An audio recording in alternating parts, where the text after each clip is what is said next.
Oi pessoal, tudo bem com vocês? Bem-vindo a mais um vídeo, bem-vindo a mais um Arquivo Misterioso. Já deixa o like aqui no começo do vídeo que ajuda bastante o canal. Se você não é inscrito, se inscreva. Me acompanhe também nas minhas redes sociais, que por lá também tem Arquivo Misterioso e alguns conteúdos extras. Então vamos lá começar o Arquivo Misterioso de hoje.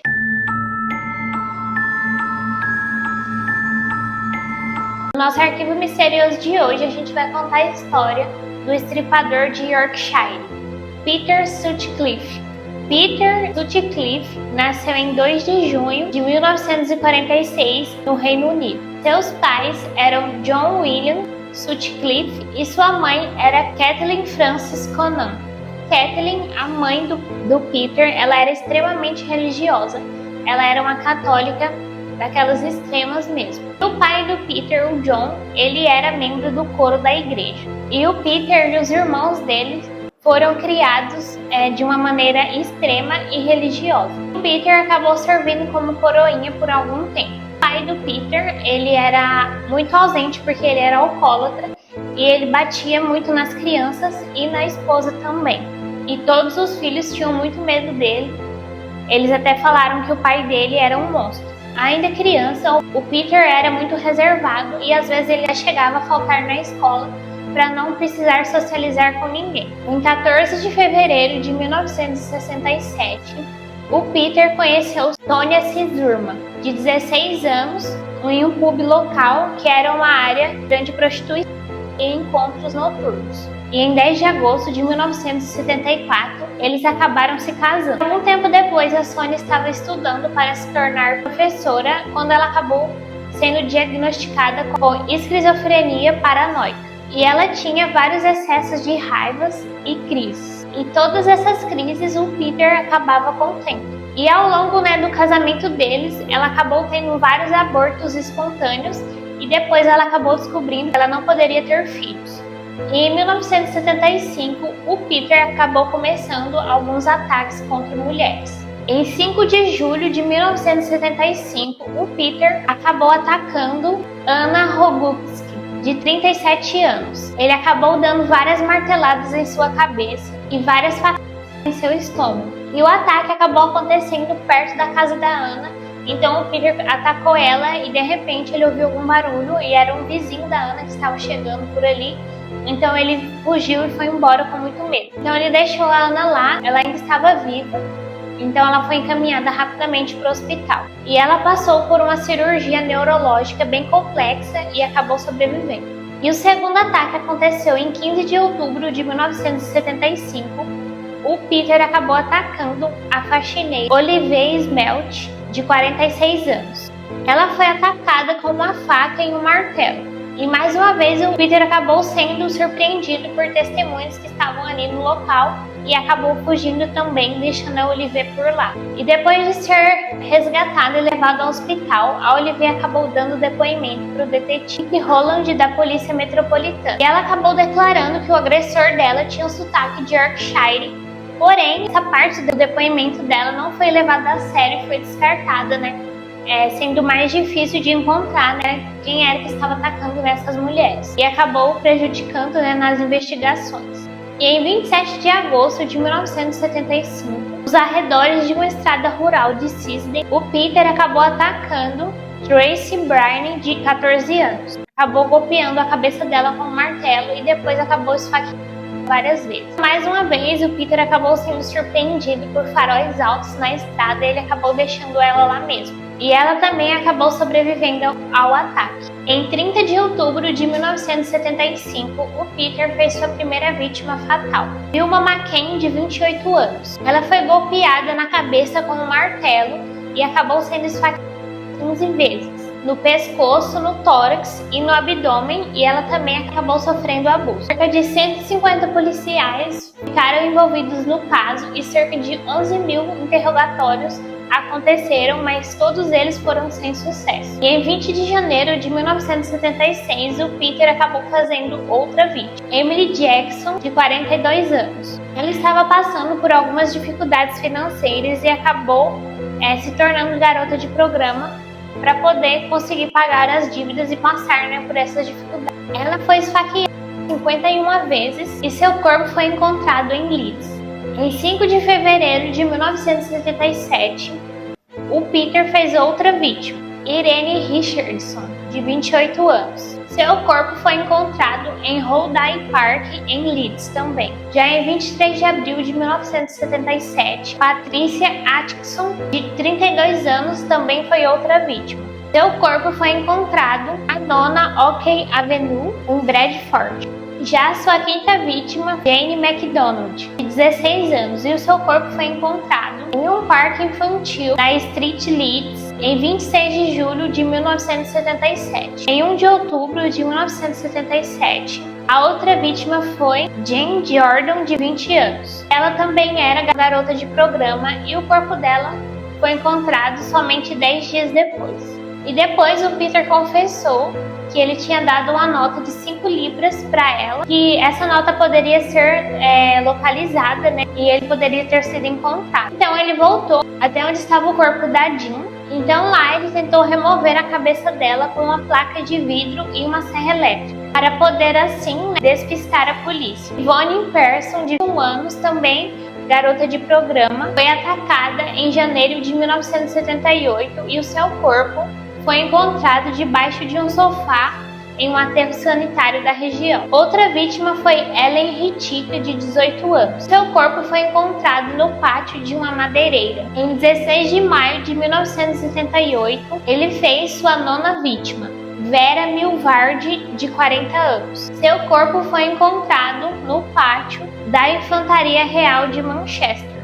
Josephine Hittaker, de 19 anos, era uma bancária que estava voltando para sua casa quando foi atacada em 4 de abril de 1979. E também tem, né, outras vítimas, mas são muitas, eu não vou falar todas porque senão o vídeo vai ficar muito longo, né? Já falei algumas. E a Polícia Metropolitana de West Yorkshire criou uma grande força-tarefa para investigar os crimes. Sediada na delegacia de Millgard, a equipe empregou ao todo mais de 6.000 policiais e acabou interrogando mais de 250.000 pessoas. E entre essas pessoas, o Peter estava lá, porém ele acabou sendo interrogado mais de 7 vezes e mesmo assim acabou sendo liberado. E tudo isso acabou gerando mais de 30.000 declarações oficiais. A polícia também acabou anotando mais de 5.000 veículos. E ao todo a investigação acabou durando 5 anos e acabou custando 5 milhões de libras. Entre vários registros, acabou sendo encontrado 3 retratos falados que pareciam muito com o Peter. Foram realizados de 1975 a 1979 e possuíam grande semelhança com o Peter. Porém, esses retratos acabaram sendo ignorados. Um desses retratos acabou sendo distribuído em várias delegacias e foram enviadas também para o Reino Unido e acabou sendo base de várias investigações. Em março de 1978, o delegado da Força Tarefa, George Oldfield, recebeu 3 cartas e uma fita cassete do suposto estripador. E essas cartas acabaram mudando o rumo da investigação. George acabou contatando linguistas da Universidade de Leeds e eles determinaram que o estripador tinha o sotaque George, típico da região de Tennessee, no nordeste da Inglaterra. E as buscas começaram a ser feitas, né, por um homem que tinha esse sotaque. E essa campanha acabou gastando mais de 1 milhão de libras. E essa campanha acabou estampando vários outdoors, jornais e revistas e acabou também promovendo exposições, cópias das cartas e das fitas cassete em várias cidades britânicas, buscando incentivar as pessoas a revelarem qualquer informações que elas tivessem sobre o estripador. Porém, no fim, a campanha acabou não levando a nada e também não ajudou em nada. Em 2 de janeiro de 1981, o Peter acabou sendo parado pela polícia. Ele estava dirigindo com seu carro e estava com a garota de programa, Olivia Rivières, de 24 anos. E eles pararam o Peter após uma verificação em sua placa e eles viram que a placa era falsa. Então ele foi preso e transferido para a delegacia de Desbury, em West Yorkshire. Em Desbury, o Peter foi questionado, né, sobre o estripador de Yorkshire, pois ele correspondia, né, com várias características, né, do suposto suspeito. No dia seguinte, o sargento Robert Ring decidiu retornar, né, no local que eles fizeram a prisão do Peter, e lá ele acabou encontrando uma faca, um martelo e uma corda que o Peter tinha descartado nessa área, que havia um tanque de estocamento de petróleo. Acabou escondendo esses objetos quando ele disse à polícia que ele estava precisando ir ao banheiro, então ao invés de ir no banheiro, ele acabou descartando, né, esses objetos. Ele também acabou escondendo uma segunda faca na cisterna do banheiro da polícia. Então a polícia obteve um mandado, busca para a casa dele. Lá na casa dele, eles resolveram trazer a mulher dele também para interrogatório. E após 2 dias intensos de interrogatório, em 4 de janeiro de 1981, era uma tarde de domingo, o Peter acabou admitindo que era o estripador de Yorkshire. Ainda em interrogatório, ele acabou sendo despido pela polícia. Ele usava um suéter com decote em V invertido por baixo das calças. As mangas foram puxadas até as pernas e o decote em V expôs sua região genital, à frente dos cotovelos acolchoados, para proteger os joelhos, enquanto presumidamente ele se ajoelhava sobre os cadáveres das vítimas. No dia seguinte, ele acabou descrevendo vários dos seus ataques. E algumas semanas depois, ele acabou dizendo que Deus disse para ele assassinar as mulheres.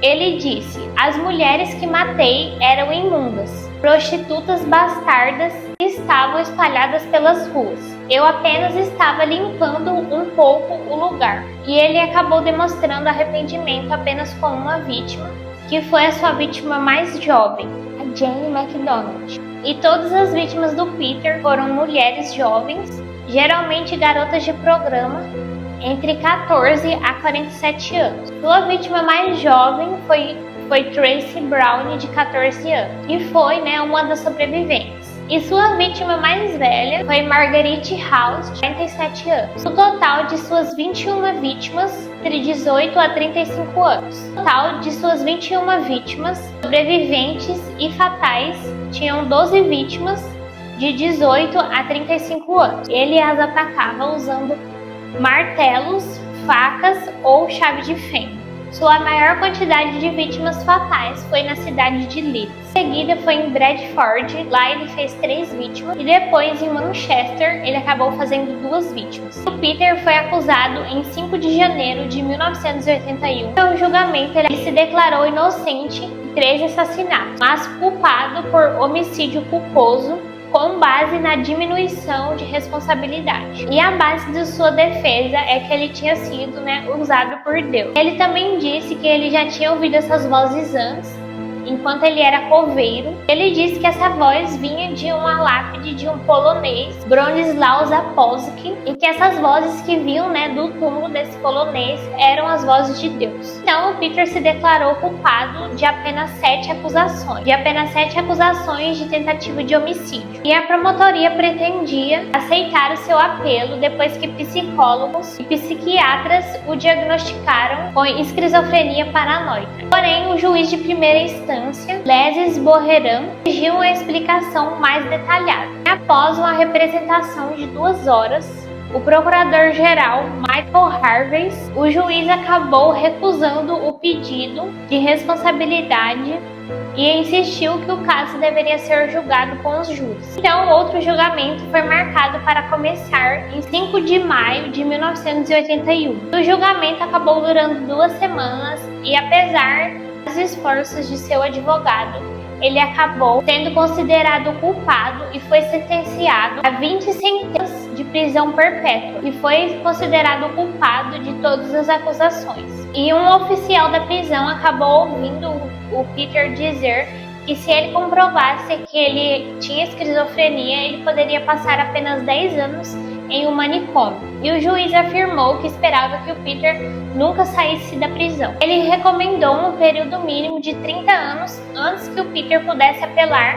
para a liberdade condicional. Significa, que o Peter não poderia ser solto, em liberdade condicional, pelo menos até 2011. Em 16 de julho de 2010, o superior acabou concedendo uma tarifa vitalícia, que significava que o Peter nunca mais poderia ser liberado nem em liberdade condicional. E depois dos julgamentos, o Peter acabou confessando mais 2 assassinatos, porém foi decidido que esses crimes não eram de interesse público. E a polícia de West Yorkshire acabou falando que as vítimas não queriam ser reconhecidas e que elas desejavam permanecer anônimas. E o Peter acabou fazendo algumas apelações, porém todas elas foram negadas. O Peter acabou morrendo no hospital universitário em 13 de novembro de 2020, aos 74 anos, por complicações do Covid-19. Após se recusar a fazer o tratamento. E anteriormente ele tinha feito um tratamento contra um suposto ataque cardíaco e ele também já tinha alguns problemas de saúde, incluindo diabetes e obesidade. Uma cerimônia foi realizada e o corpo do Peter foi cremado. Então esse foi o Arquivo Misterioso de hoje. Então agora eu vou dar minha opinião sobre o caso. Esse caso ele é bem extenso, é bem complexo. Eu não coloquei tantas informações aqui porque senão o caso ia ficar super grande. É um caso bem triste, O Peter fez várias vítimas e também, mais uma vez, assim como vários dos outros casos aqui do canal, foi vários erros, da polícia. Tanto do sotaque, que uma das vítimas de ataque falou, que o sotaque dele era de Yorkshire, mas esse depoimento dela foi descartado, e falaram que era outro sotaque, nada a ver. E também, dos retratos falados, Se a polícia tivesse visto, investigado melhor, teria poupado várias outras vítimas, Esse é um caso um pouquinho antigo, mas ele morreu agora mais recente. É um caso muito triste também, assim como os outros. Então é isso. Eu quero saber a opinião de vocês. Deixem aqui nos comentários se quiserem me dar sugestões de arquivos misteriosos também. Então é isso. Se você ainda não deixou o like, já deixa, que ajuda bastante o canal a crescer. Se você não é inscrito, se inscreva. Me acompanha também nas minhas redes sociais. Então é isso. Um beijo e até o próximo Arquivo Misterioso.